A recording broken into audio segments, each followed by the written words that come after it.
자, 오늘도 웨스트민스터 신앙고백서의 이야기들을 계속 이어가겠습니다. 오늘 58강이 되겠고, 자, 지난 주서부터 우리가 중보자이신 그리스도에 관하여 8장의 내용들을 우리가 지금 보고 있습니다. 자, 여러 차례 말씀드린 것처럼 웨스트민스터가 전체 한 33장까지 이렇게 쭉 있습니다. 그 중에 이제 8장까지 우리가 왔습니다. 자, 기독교 신앙의 아주 핵심적인 교리를 거의 다 담고 있다라고 해도 과언이 아닌데, 우리가 지금 이제 보고 있는 것은 그리스도에 관하여, 신학교에서는 조직 신학이라고 하는 그 신학 과목을 배웁니다. 그러니까 교리를 배우는 겁니다. 기독교에 우리가 성경을 가지고 이 성경 안에 어떤 기독교 교리가 어떻게 형성되어 있는가라고 하는, 예를 들어서 하나님에 대한 것이다 그러면 신론 이렇게 배우고, 예수님에 대한 거다 그러면 기독론 이렇게 배우고, 또 성령에 대한 거다 하면 성령론, 뭐 교회론, 뭐 종말론, 뭐 말씀론, 뭐 여러 가지 뒤에다가 론자 붙이는 어떤 이론들을 얘기하는 거죠. 기독교 신앙은 매우 이론적인 거예요. 사실은 철학의 역사보다 더 오랜 역사는 신학의 역사죠. 하나님께서 세상을 지으시고 그 인류의 역사 가운데 하나님의 사람들을 택하시고 그들에게 말씀하셨던 그 말씀들이 성경에 이제 기록이 되어지는데, 그 성경의 이야기들은 아주 매우 철저하게 논리적이에요.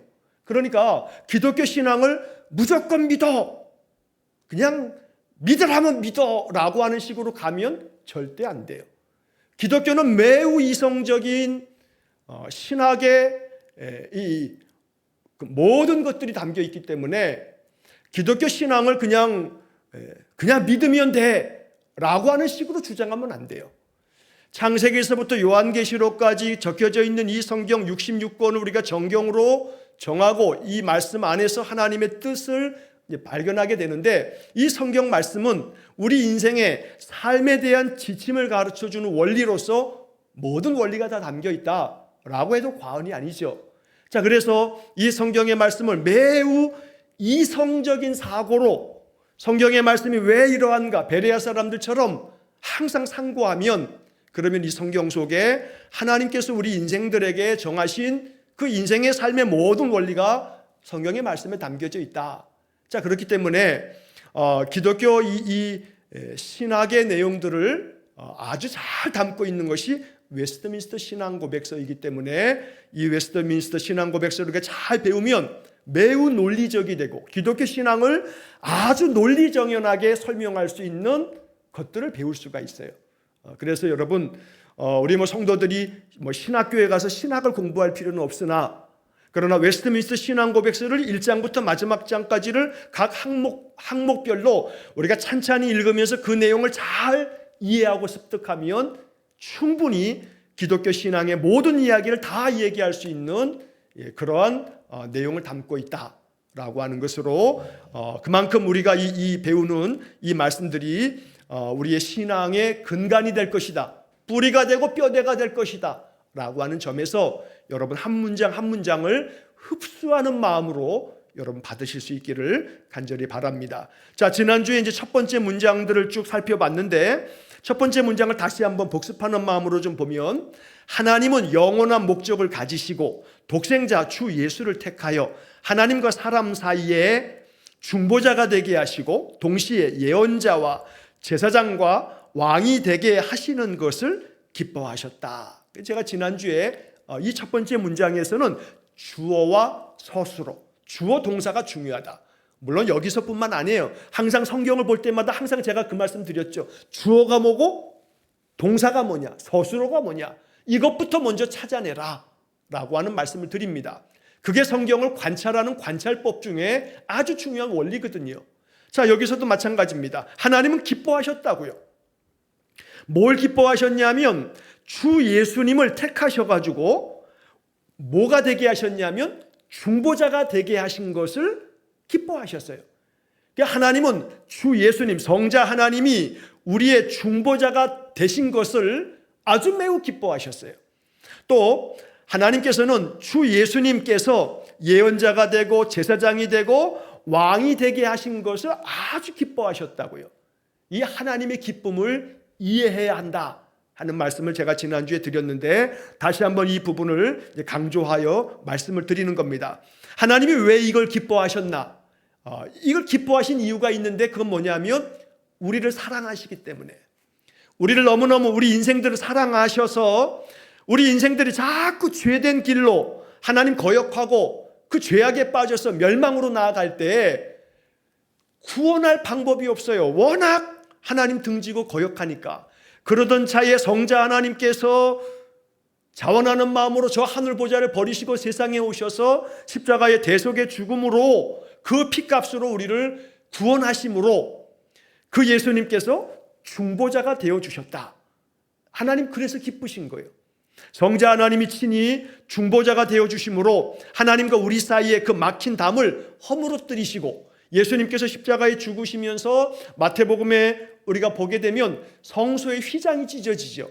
휘장이 찢어진다는 것은 이제 지성소와 성소 사이에 막혔던 휘장이 찢어짐으로써 지성소는 대제사장이 1년에 딱 한 번만 대속죄일에만 들어갈 수 있었던 거룩한 하나님의 임재하시는 그곳에 이제 우리가 누구나 언제든지 하나님께로 나아갈 수 있게 되었다는 거죠. 자, 그럼에도 불구하고 조금 약간 곁길로 가면 옛날에 한때 우리 한국 교회도 많이 그랬어요.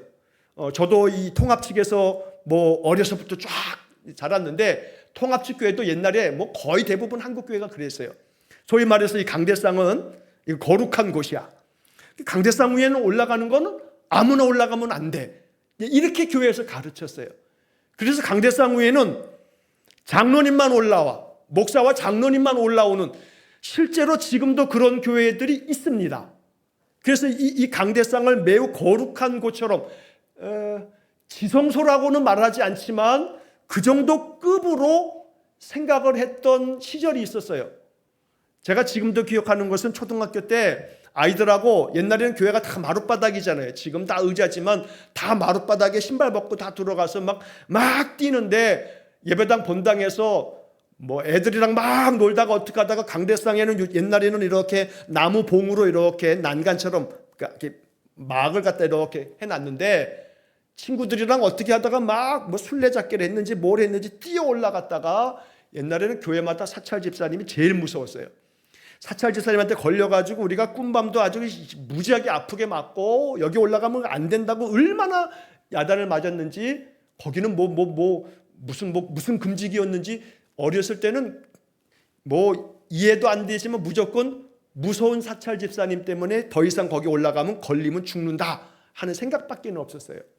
그러나 여전히 지금도 이 단 위에는 그렇게 목사나 아니면 최소한 장로님까지만 올라올 수 있는 것으로 여기는 그런 것이야말로 사실은 이거는 개혁교회, 개신교라고 할 수가 없어요. 그건 개신교가 아니에요. 개신교는 하나님 앞에 우리가 누구나 다 나아갈 수 있으니 강대상 위에 누가 올라온도 그게 뭔 소용이에요. 그러니 사실은 그러한 어떤 부분에 예전의 신학은 그러한 생각의 틀을 벗어나지 못했던 거죠. 중보자이신 예수님께서 하나님과 우리 사이에 담을 다 허무셨어요. 그렇기 때문에 언제나 우리는 하나님께로 나아갈 수 있게 되는 거죠. 그래서 이 중보자가 바로 예수님이 중보자 되신다라고 하는 얘기는 굉장히 중요한 복음이 돼요. 왜냐하면 지난주에도 제가 말씀드렸듯이 아무리 죄를 지어도 변호사는 죄인 편이에요. 이게 중보자의 개념이 그런 의미를 담고 있어요. 그래서 중보자이신 예수님은 언제나 우리가 어떤 죄를 지어도 항상 우리 편이 되어 주세요. 그러니까 항상 중보자이신 주님 앞에는 이 죄인이요, 변호사한테는 다 얘기해야 돼요. 변호사에게는 내가 사실은 어쩌고 저쩌고 해서 내가 사실은 이렇게 됐노라고, 그래야 변호사가 그 의뢰인의 모든 상황을 다 알고 어떻게든지 죄인이니까 그 죄인을 변호해 주는 거죠. 그러니까 똑같은 원리로 중보자이신 예수님께는 우리가 모든 걸 다 얘기해야 돼요. 내가 이렇게 해서 내가 이렇게 돼서 죄를 지었고 이렇게 해서 잘못되었노라고 어떻게 하면 좋겠느냐고 해야 돼요. 그러면 중보자이신 예수님은 그 모든 것들을 다 들으시고, 알았어, 내가 나의 아버지 앞에 너를 위해서 간구할게 하면서 하나님과 우리 사이에 말 그대로 중보자가 되어주시는 거죠. 자, 그래서 바로 예수님은 이 8장의 제목이 그거죠. 중보자이신 그리스도에 관하여. 이제 이 설명을 뒤에서 이제 이 8장까지 쭉 이어지고 있는 겁니다. 자, 그런데 이제 그 다음에 동시에 예언자와 제사장과 왕이 되게 하시는 것을 기뻐하셨다. 우리가 교회에서 이게 많이 배웠던 거예요. 성경 공부를 하면 다 배우는 건데, 메시아, 히브리 말로는 메시아, 헬라 말로는 그리스도. 근데 그 그리스도라고 하는 말은 지난주도 말씀드린 것처럼 기름 부음을 받은 자. 근데 그 기름 부음을 받은 자는 하나님께서 기름 부어서 직책을 세우는 사람은 세 사람인데, 왕과 제사장과 선지자, 예언자를 세울 때는 하나님이 기름을 부어서 그 직책을 맡긴다는 거죠. 자, 그런 점에서 예수님이 그리스도, 메시아가 되셔서 예언자가 되시고 제사장이 되시고 왕이 되신다. 자, 그러면 이것을 단순히 그냥 머리에 지식으로만 알면 아무 소용없지요. 이것이 우리에게 복음이 되는 것은 예수님이 예언자가 되세요. 여기서 예언자라 함을 한 번 더 얘기합니다만, 예언이라고 하는 것을 자꾸 미래에 어떤 벌어질 일들을 미리 얘기해 주는 거, 이걸 자꾸 예언이라고 너무 많이 지나치게 그것만 생각하시지 마시길 바랍니다. 제가 늘 그러죠. 옛자가 미리 옛자를 쓰면 지금 말한 것처럼 앞으로 벌어질 일들을 미리 얘기해 주는 거. 근데 구약 성경의 이사야서부터 말라기서까지의 그 예언서들의 예언은요, 앞으로 벌어질 일들에 대한 것들을 미리 얘기해 주는 예언도 있습니다만 그게 다가 아니에요. 사실은 그것보다 더 많은 예언은 뭐냐면 맡길 예자, 예금한다 할 때 맡길 예자를 쓰는 예언이에요. 그러니까 앞으로는 예언 그러면 하나님이 나에게 맡겨주신 말씀을 전하는 거, 이렇게 예언이라고 생각하셔야 돼요. 앞으로 벌어질 내년에 어떻게 될 거야 하고 자꾸 이게 미래의 것을 얘기해 주는 걸 예언이라고 하지 마세요.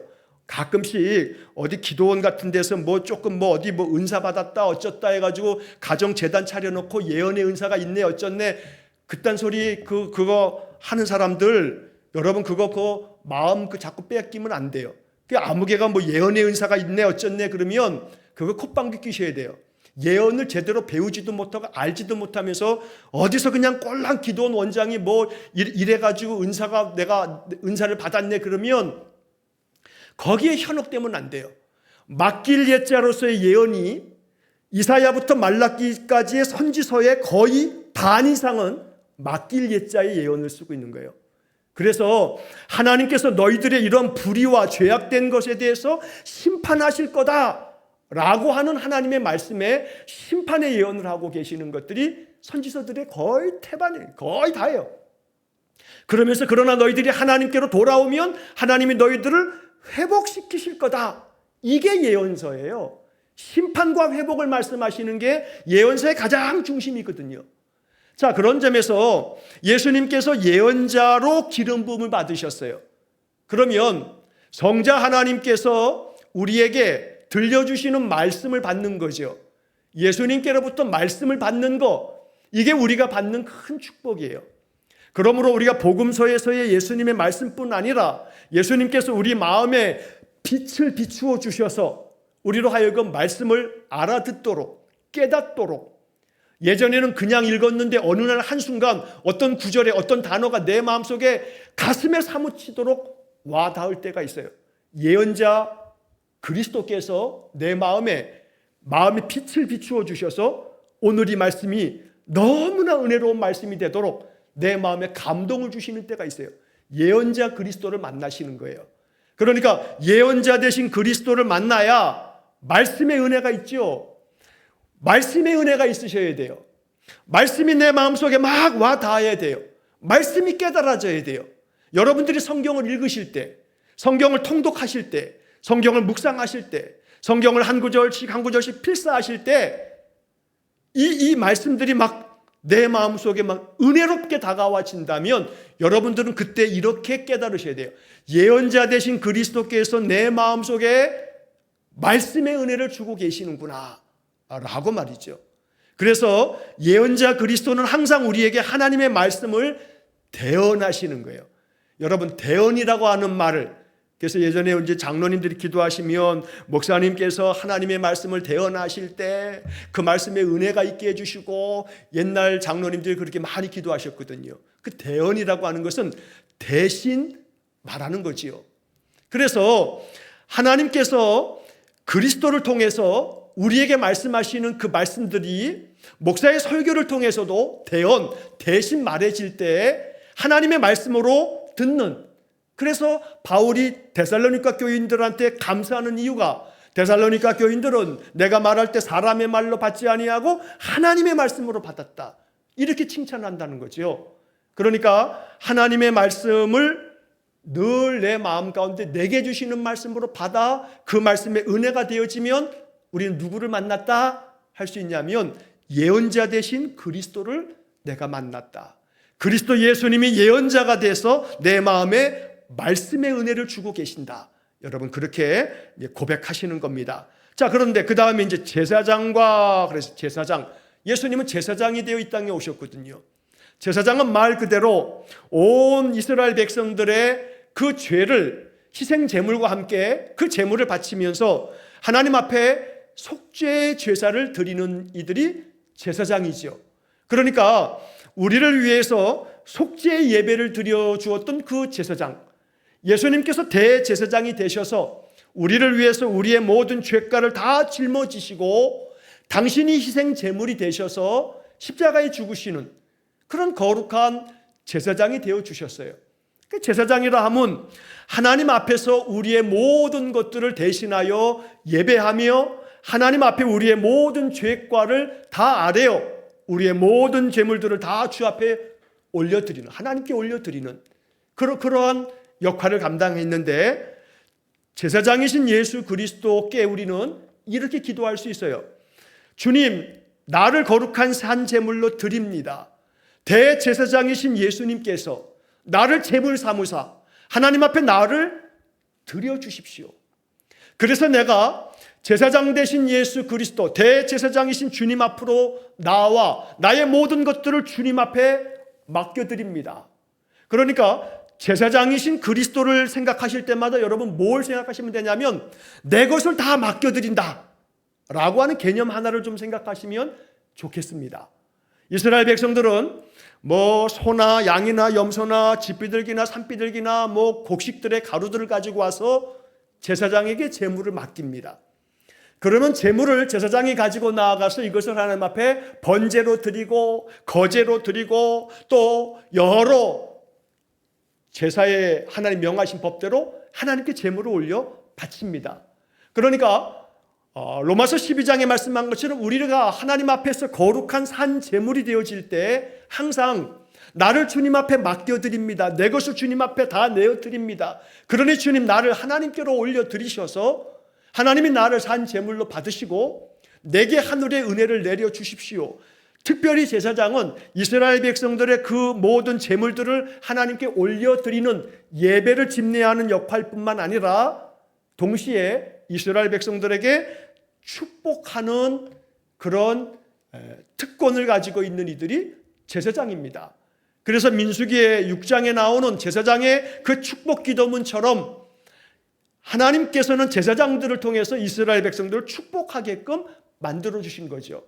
자, 여기서 이제 예수님께서 제사장으로 우리에게 오셨기 때문에 그 예수님께 우리는 모든 것을 내어드려 주 앞에 나를 받으십시오, 나를 제물로 받으십시오 하며 나를 맡겨드리는 그러한 신앙의 삶을 살되, 사실은 이 제사장에 대한 이야기를 할 때는 루터가 우리 종교개혁을 단행해서 이제 개신교회가 시작됐다 하는 이 루터의 종교개혁의 루터의 신학사상의 가장 중요한 것은 만인사제설, 만인제사장설이라고 말하는 모든 사람이 다 제사장이다, 우리는 다 왕같은 제사장이라고 하는 베드로 사도의 그 서신을 통해서 우리가 마음속에 고백하는 것은 예수 그리스도께서 그 제사장의 직분을 우리에게 주셨다라고 하는 것이, 사실 이 제사장의 직은 목사에게만 주어져 있는 것처럼 여기면 안 됩니다.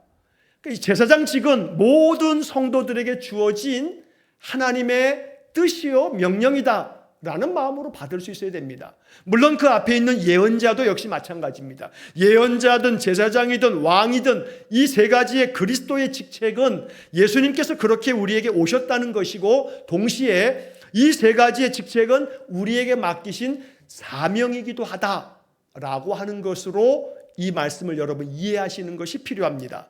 자, 그래서 왕 같은 제사장인 이 땅의 성도들은 축복의 권한을 가지시고 축복하는 사명을 감당할 줄 아는 성도가 될 때 우리가 이 말씀, 그러면 하나님이 기뻐하신다는 거죠. 그리스도를 택하여서 그리스도를 예언자, 제사장, 왕이 되게 하시는 것을 기뻐하셨다. 마찬가지로 여기 그리스도를 택하여라고 하는 이 부분에다가 주 예수를 택하여라는 부분에 나 자신의 이름을 집어넣으면 하나님께서 나를 택하여 나를 중보자의 사명을 감당하도록 세상에 대한, 내 주변 사람에 대한, 내 식구들에 대한, 내 이웃에 대한 하나님과 그들 사이를 중간에서 역할해주는 중개자 역할해주는 중보자의 사명도 감당해야 되겠고, 예언자의 사명을 감당해서 하나님의 은혜의 말씀을 전하는 사명도 감당해야겠고, 제사장의 사명을 감당하며 그들에게서 축복하는, 항상 주변 사람들을 축복하는 사명도 감당해야겠고, 동시에 왕이 되게 하시는 것을 기뻐하셨다. 그리스도는 왕으로 오셨죠. 그래서 왕으로 오신 그리스도를 가장 잘 얘기하는 것이 마태복음이기도 하고, 자, 그래서 왕으로 오신 예수님은 그 왕이라고 하는 것처럼 말 그대로 다스림이 다스림. 이 다스림이라고 하는 것은 맨 위에서 아래 사람들, 백성들을 위에서 아래로 고압적으로 아주 명령하면서 권위적으로 억압하고 짓누르면서 통제하는 그런 다스림이 아니고 섬기는 다스림. 말 그대로 그 왕이 잘 다스림으로 말미암아 온 백성들에게 태평성대를 이루게 만들어주는, 백성들을 정말로 사랑하는 그런 성군, 그게 이 여기 말하고 있는 왕이죠. 예수님께서 왕이 되어 이 땅에 오셔서 우리 인생들의 모든 삶을 그렇게 아름답게 다스리고 계시는 거예요. 자, 그래서 우리는 왕이신 나의 예수님 하면서 찬양을 부르죠. 이 찬양을 부르면서 아이고 이 민주사회, 이 현대사회에서 뭐 또 왕을 들먹거리냐, 안 믿는 사람들 그렇게 비아냥거릴지 몰라요. 뜻도 모르고. 왕이신 나의 하나님, 왕이신 나의 예수님 찬양을 부를 때 노래 가사로만 부르는 것이 아니라 내가 예수 그리스도를, 하나님을 나의 왕으로 모십니다. 내 인생의 모든 것들을 다스리시는 분이십니다. 가장 아름답게, 가장 복되게 나를 다스려 주시기를 원합니다. 이렇게 기도하는 마음으로 그 찬양을 부르는 거죠. 그러므로 왕이신 주님께서 우리의 인생의 모든 삶을 가장, 나의 삶에 가장 복되게 다스려 주시기를 기도하면서 왕이신 주님을 날마다 만나는 삶이 되시기를 간절히 축원합니다. 그러니 아침마다 여러분 이 세 가지 중에서 다 해도 좋고 돌아가면서 하나씩 해도 좋고, 하나님 오늘 나의 삶의 왕이 되어 주십시오. 여러분 그렇게 한마디 기도를 하시고 하루를 시작하시면 얼마나 아름다운 신앙의 고백인지 모릅니다. 아침에 눈 뜨면 하나님 오늘 나의 삶의 제사장이 되셔서 나를 맡아주시고 내가 다 내 인생 전적으로 주님께 맡깁니다. 그리고 나에게 하나님의 놀라운 영광을 축복해 주십시오. 또 아침에 일어나면 주님 오늘 나의 예언자 그리스도가 되어 주셔서 내 마음속에 오늘 계속해서 말씀해 주십시오. 오늘 하루는 내가 주님의 말씀이 필요합니다. 예언자 되신 그리스도를 내가 만나기 원합니다 하면서 아침을 하루를 시작하는, 그래서 이 웨스트민스터 신앙고백서 하나하나의 단어들을 여러분들의 기도로 삼을 줄 아는 그런 삶이 되시기를 간절히 축원합니다. 다시 한번 이 첫 문장에 결국 하나님은 기뻐하셨어요. 예수 그리스도께서 이러한 일들을 감당하시게 되도록 주님께서 이 땅에 오셨기 때문에 이걸 기뻐하셨어요. 이것이 하나님의 목적이에요. 그 목적은 한시적이고 제한적인 어떤 시간에서만이 아니라 영원한 목적이에요. 영원 불변, 지금까지도 하나님의 목적은 그리스도 예수님께서 우리의 중보자가 되시고 예언자가 되시고 제사장 되시고 왕이 되시는 거예요. 지금도 예수님은 부활 승천하셔서 하나님 우편에 계시지만 그 예수님은 지금 우리에게 보혜사 성령을 보내시면서 이것이 지금도 변함없는 하나님께서 기뻐하시는 내용이라는 거죠. 왜냐하면 이게 영원한 목적이니까. 그러니까 언제나 예수 그리스도를, 이런 표현이 좀 죄송한 표현이지만 아름답게 선용하시기 바랍니다. 그래서 예수님을 중보자로 삼으셔야 돼요. 자꾸 날마다 예수님을 예언자 삼고 제사장 삼고 왕을 삼아 나의 왕이신 예수님, 내 삶에 지금 이러한 문제들을 주님이 다스려 주십시오. 내 힘으로 안 되니까. 왕이 명령하면 다 되잖아요. 그러니까 주님, 지금 이 문제를 왕이신 나의 예수님 다스려 주십시오 하고 기도하시는 거죠. 그러면 주의 다스림이 그 나의 삶의 문제 가운데 임하도록 그런 기도가 담겨져 있다는 거예요. 그래서 오늘 우리들이 이 예언자, 제사장, 왕이신 예수님을 나의 삶에 필요할 때마다 왕이신 예수님을 부르고 제사장이신 예수님을 부르고 예언자이신 예수님을 여러분 부르시면서 그 주님 앞에 은혜를 구하는 그런 삶을 살아가신다면 하나님께서 기뻐하실 줄로 믿습니다. 자, 그 다음 문장을 보시면 그는 교회의 머리와 구주가 되시며 만물의 후사와 세상의 심판자가 되신다. 예수님은 교회의 머리가 되신다는 거예요. 또 구주가 되시고요. 그리고 만물의 후사가 되시고 세상의 심판자가 되신다라고 말씀하세요. 자, 먼저 여기서 주님께서 교회의 머리가 되시지요. 이거를 잊어버리면 안 돼요. 교회의 머리는 목사가 아니에요. 자꾸 교회의 머리를 목사가 하려고 해요. 그래서 교회가 목사가 교회 모든 것들을 다 다스리려고 해. 그러면 교회가 이게 굉장히 아주 그게 좋은 교회인 것 같지만 천만에요. 그러지 않아요. 교회의 머리는 오직 그리스도 되시는데 그리스도 예수님께서 그 교회를 바르게 믿음 안에 말씀 안에서 이 교회 성도들을 잘 말씀으로 이끌어가라고 신학을 배운 목사가 말씀을 신학적으로 바르게 잘 성도들에게 가르치기 위해서 목사는 가르침의 사명을 부여받았을 뿐이죠. 그러면서 성내전을 집례합니다. 그러나 교회의 머리 되신 그리스도가 이 교회를 다스리시도록 목사는 성도들과 함께 항상 의논하며 교회의 모든 제반 사항들을 무엇이 주님의 뜻일까를 생각하면서 교회를 이끌어가고 운영해 갈 수 있어야 됩니다. 그렇지 않으면 어느 교회 가면 교회 목사가 왕이에요. 왕. 그래서 그 목사님이 말씀 한마디 하면 그 목사님의 말씀이 법이고 그러면 그거는 교회가 아니에요. 그래서 교회의 머리는 그리스도 예수님 되심을 온전히 고백하며 목사를 비롯해서 그 어느 누구도 항상 교회의 머리 되신 그리스도의 다스림 속에 교회를 늘 세워가는 그런 마음의 태도를 가져야 돼요. 어느 교회는 목사가 머리지만 어느 교회는 장로님이 머리예요. 그래서 이게 세월이 오래 가면요, 목사 갈아치우기를 밥 먹듯 하는 교회가 있어요. 몇 년도 되지 않아 그 목사를 쫓아내고 여러 가지 이유를 다 갖다 붙여요. 이유 갖다 붙이면 못 붙일 이유가 없어요. 그래서 목사를 말끝마다 그냥 몇 년 만에씩 쫓아내는 교회들도 있어요. 심지어 그러한 교회 장로님들은요, 아주 못된 소리들을 해요. 야, 니네 교회 머슴 잘 있냐? 라고 공공연하게 말하는 장로님들도 있어요. 실제로 진짜 그렇게 말해요. 그래가지고 아주 그 목사를 머슴 부리듯이 그렇게 부리는 교회 장로님들이 계세요. 아이고, 이 얘기하니까 아주 그냥 또 부하가 또 나네. 제 친구 목사들 중에 몇이 쫓겨났어요. 저 시골에서 지금 목회하다가 저 지방에서 목회하다가 쫓겨난 제 친구 목사들이 몇 명이 돼요. 사정의 이야기를 들어보면 물론 박수 소리가 손바닥 하나로 나겠어요. 그 친구가 다 잘했다라고는 볼 수 없어요. 항상 손이 안으로 굽는다고 지는 잘했는데 장로님들이 어쩌고 저쩌고 그럴 수도 있죠. 물론. 그러나 목사가 못나면 장로님들이 그 목사를 좀 감싸고 품어주고 목사가 목회 잘하도록 잘 권하고 정말로 눈물로 기도하고 그러면서 목사를 잘 권하고 잘 세워가면서 교회를 세워간다면 그 목사가 정말로 못된 놈이 아닌 한은 아마 그 양심은 있을 거예요. 그래도 최소한. 만약에 그렇지도 않은 목사라고 한다면 명명백백하게 교인들이 그거 알 거거든요.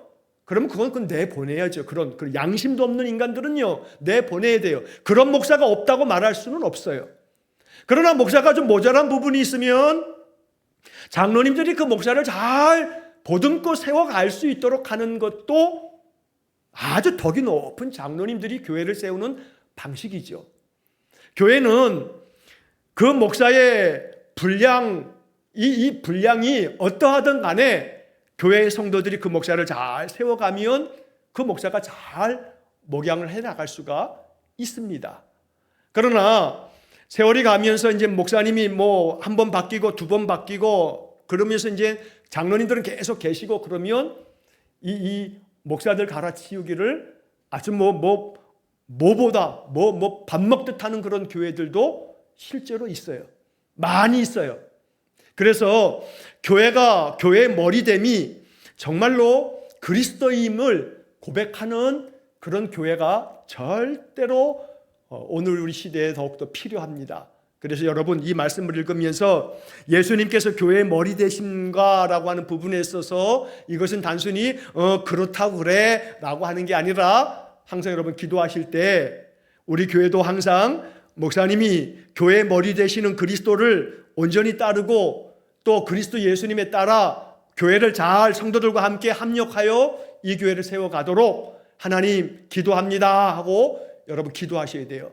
그래서 교회의 머리 되신 그리스도를 잘 따르는 것이 그 교회가 건강한 교회, 바른 교회가 되는 길임을 우리가 또 잊지 말아야겠고, 자, 예수님은 교회의 머리가 되셔서 교회를 다스리실 뿐만 아니라 구주가 되신다, 구세주가 되시는 거죠. 자, 그럴 뿐만 아니라 만물의 후사가 되시고 세상의 심판자가 되신다라고 되어 있어요. 자, 만물의 후사라고 하는 것은 조금 이따가 이야기하고 먼저 세상의 심판자가 되신다라고 이야기를 합니다. 자, 세상의 심판자라고 하는 것은 말 그대로 이 세상에 주님께서는 심판자가 되어서 다시금 강림하실 거예요. 이 심판자 되신 그리스도를 우리가 놓치는 한 교회는 자칫하게 되면 우리가 이 심판자 예수님, 주님께서 다시금 강림하셔서 세상을 심판하실 것에 대한 이 심판을 이야기하지 않을 때 이 땅의 교회가 더 세속화되어지는 것을 막을 길이 없어요. 오늘날 교회가 얼마나 많이 세속화되어지고 있는지 몰라요. 그래서 이 교회의 세속화는 이루 말할 수가 없어요. 그래서 한국 교회가 점점 병들어가고 쇠락의 길을 걷고 있는 거예요. 너무나 교회가 세속화되고 있기 때문에 한때 교회들이 백화점 따라하기 얼마나 바빴는지 몰라요.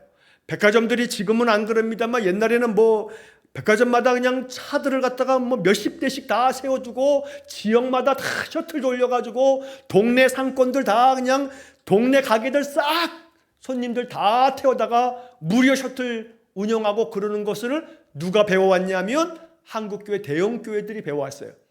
그래가지고 그 교회들은 더 대형화됐어요. 그래서 한국교회가 아주 완전히 일그러져 버렸어요. 작은 교회들이 그때 쑥대밭이 돼버렸어요. 문 닫은 교회가 이루 말할 수가 없어요. 교회는 큰 교회도 있어야 돼요.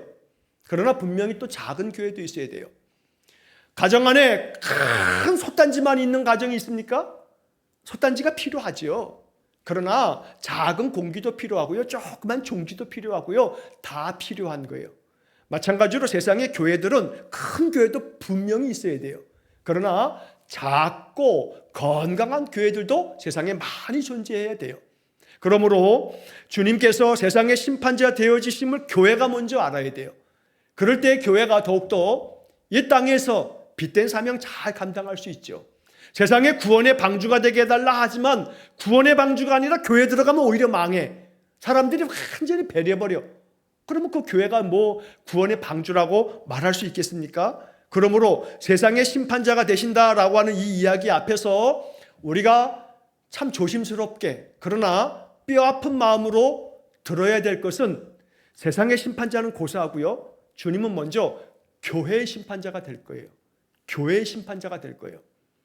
가슴 아픈 얘기지만 여러분 혹 유튜브라든가 아니면 뉴스에서도 한 번쯤 보신 일도 있을 것 같아서 말씀드리면, 이 세상의 심판자가 아닌 교회의 심판자가 되신다라고 하는 것을 들어야 되는 이유가 뭐냐면, 부끄럽게도 우리 대한예수교 장로회 우리 통합 측 108회거든요. 지금 이번 9월 달이 되면 이제 109회 총회가 돼요. 108회 총회가 지금 이 한 획인데, 지금 총회장이 저 화곡동에 있는 치유하는 교회 김아무개 목사예요. 근데 그 총회장 목사가 불륜의 이 현장에서 그게 다 그 교회 장로님에게 다 발각이 되고 녹화가 되고 그래가지고 지금 난리도 아니에요. 그래서 지금 우리 통합측 교회 목사들이요, 그 총회장 물러나라고 서명운동해요. 저도 그거 다 서명했어요. 온라인 서명 다 하는 거 물러나셔야지. 그런데 총회가 이제 9월 달이 있으니까 내가 총회를 끝나면 다 물러나겠다 지금 그러고서 지금 있거든요.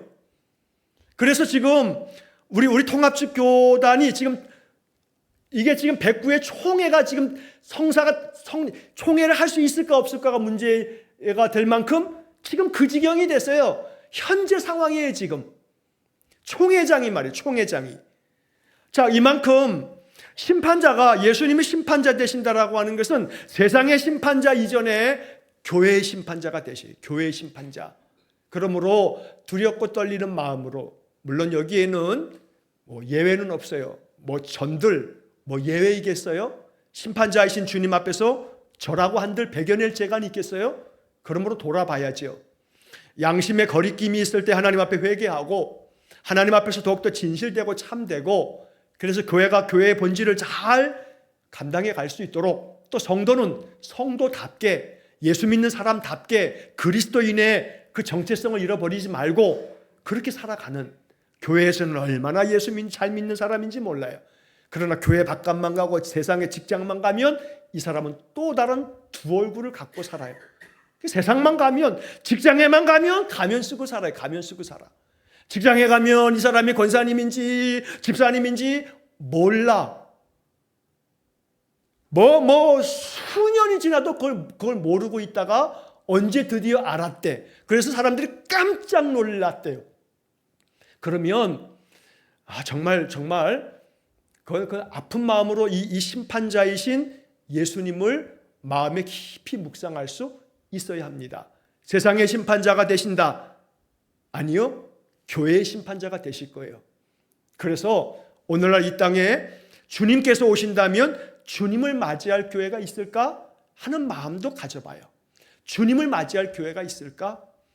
예를 들어 예수님께서 아주 지저분하고 냄새나고 그냥 완전히 노숙자도 그냥 한 5년 10년 노숙 생활했던 사람 같은 모습으로 이 땅에 교회에 강림하신다면 아마 예수님은 배척당하실 거예요. 예수님께서 이 땅에 다시 강림하실 때 세상 사람들이 거들떠보지 않는 자의 모습으로 오신다면 세상의 교회들은 아마 가장 먼저 심판을 받을지 모르죠. 그러므로 이 땅의 교회가 과연 정말로 세상의 심판자이신 주님을 우리가 맞아들일 수 있을까 하는 부분에서 늘 교회를 살필 줄 아는 그런 마음이 있어야겠다라고 하는 것입니다. 자, 여기에 그 앞에 세상의 심판자 앞에 만물의 후사라고 하는 말이 나옵니다. 이 만물의 후사라고 하는 이 말은 그 옆에 참고 구절 하나가 나오죠. 히브리서 1장 2절의 말씀이 나와요. 이 구절은 먼저 성경 구절을 좀 먼저 보겠는데, 히브리서 1장 2절에 보면 이런 말씀이 나옵니다. 이 모든 날 마지막에는 아들을 통하여 우리에게 말씀하셨으니 이 아들을 만유의 상속자로 세우시고 또 그로 말미암아 모든 세계를 지으셨느니라. 여기에 만유의 상속자라고 하는 말이 나와요. 자, 이 말은 만유의 후사라고 하는 말로 이렇게 우리 웨스트민스터 신앙고백서에 번역이 된 건데, 예수 그리스도께서 만물의 후사가 되신다라고 하는 것은 만유의 상속자가 되신다. 이 말씀을 이렇게 이해하심이 필요해요. 하나님께서 그리스도 예수님을 세상에 보내심으로 상속자는 우리가 이제 알 수가 있죠. 세상의 모든 만물을 우리가 상속받은, 그래서 이 만유의 후사라고 하는 것은 하나님께서 이 세상 모든 것들을 그리스도 예수님께 다 맡기셨다는 거예요. 그래서 마태복음 28장에 보면 예수님께서 승천하시면서 하나님께서 나에게 세상의 모든 것들을 주셨으니 라고 하는 그런 말씀으로 주님께서 말씀하시면서 그러니 너희들은 가서 모든 만민들에게 아버지와 아들과 성령의 이름으로 세례를 주고 저들에게 그리스도의 그 복음의 말씀들을 가르쳐 지키게 하라고 이야기할 때 주님께서 하나님이 세상의 모든 것들을 나에게 주셨으니 라고 하는 그런 구절 속에 만유의 후사, 즉 이 말은 모든 만물의 상속자로 예수님을 삼으셨다. 세상 모든 것들을 주님께 다 위임하시고 다 맡기셨다. 그래서 이 만유의 후사 대신 예수님을 우리가 이제 안다면, 여기서 이제 우리가 더 한 발짝 나아가면 만유의 후사 대신 예수님, 세상 모든 것이 주님의 것이니 주께서 나에게 내 삶 속에서 필요한 것들을 주님 공급해 주십시오. 허락해 주십시오. 만유의 후사이신 그리스도는 우리의 삶의 필요를 공급해 주시고 또 우리의 삶의 것들을 채워주시는 분이십니다. 그게 만유의 후사이신 그리스도를 말씀하고 계시는 이 신앙 고백의 내용이 되는 겁니다. 그래서 만유의 후사 되신 그리스도께서 나의 삶에 마치 오병이어와 칠병이어의 기적을 베푸심을 통해서 우리에게 알려주신 것처럼 우리의 부족함과 모자람을 채워주시는 분, 나의 필요를 아셔서 내 모든 삶의 것들을 공급해 주시는 분, 이게 만유의 후사로서의 그리스도를 우리가 고백하면서 신앙생활하는 그런 삶의 내용이 된다는 겁니다. 자, 그래서 이러한 말씀들을 기억하실 때 여러분 오늘 이 말씀까지를 이야기하고 뒤에 것은 다음 주에 봐야겠는데 오늘 여기 이야기 속에서 중보자, 예언자, 제사장, 왕, 그리고 교회의 머리, 구주, 만물의 후사, 세상의 심판자, 이런 하나하나의 단어들의 개념들은 우리가 신앙생활을 하면서 이용하셔야 돼요. 사용하셔야 돼요.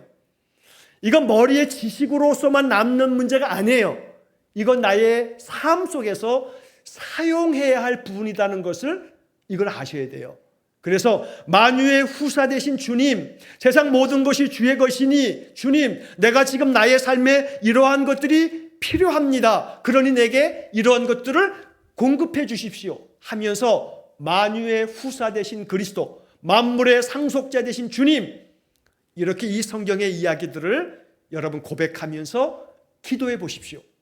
그러면 우리의 신앙 고백의 약속이기 때문에 그 약속에 만유의 후사이신 그리스도를 고백하면서 나의 필요를 공급하여 달라고 간구하는 것이 이게 참 논리적으로도 가장 성경적인 기도가 된다라고 하는 것을 아시고 언제나 세상의 심판자, 교회의 심판자 되신 주님 앞에서 부끄러울 것 없도록 그날 회개하시고 그날 내 심령을 정결케 하시고 또 새날을 맞이하면 새 심령으로 그 한날을 말씀 따라 살아가는 귀한 믿음의 삶이 되셔서 언제나 예언자 예수님께 늘 말씀 늘 충만하게 받으시고 축복하시는 제사장 예수님께 내 삶을 맡기시고 그 주의 그 선포되는 축복이 내 삶에 다 이루어지고 나의 모든 삶을 다스리시는 왕이신 우리 주님 앞에 언제나 내 모든 것을 다 내어 맡겨드려 그분의 다스림대로 살아가는 그런 믿음의 아름다운 인생 되시기를 주의 이름으로 간절히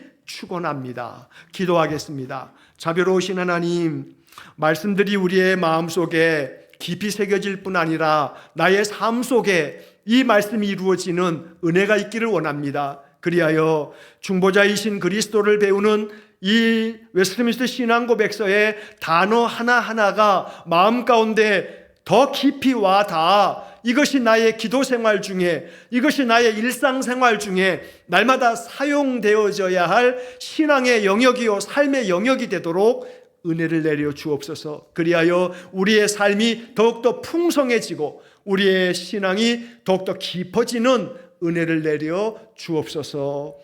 오늘도 이 밤에 우리의 심령 평강 주시고 또다시 남은 사흘 동안에 우리의 일상 속에서 주님과 함께 동행하는 아름다운 믿음의 삶 살아가도록 우리 성도들에게 은혜를 내려 주옵소서. 예수님 이름으로 기도하옵나이다. 아멘. 우리 구주 예수 그리스도의 은혜와 하나님 아버지의 극진하신 사랑과 성령의 교통하심이 날마다 우리의 신앙이 더 말씀 위에 깊이 세워지고 단단해져서 그리스도 예수님을 온전히 고백하며 믿음 안에서 복된 삶, 승리의 삶 살아가기를 간절히 소원하는 머리 숙인 귀한 성도들 위해 영원토록 함께 하시길 축원하옵나이다. 아멘.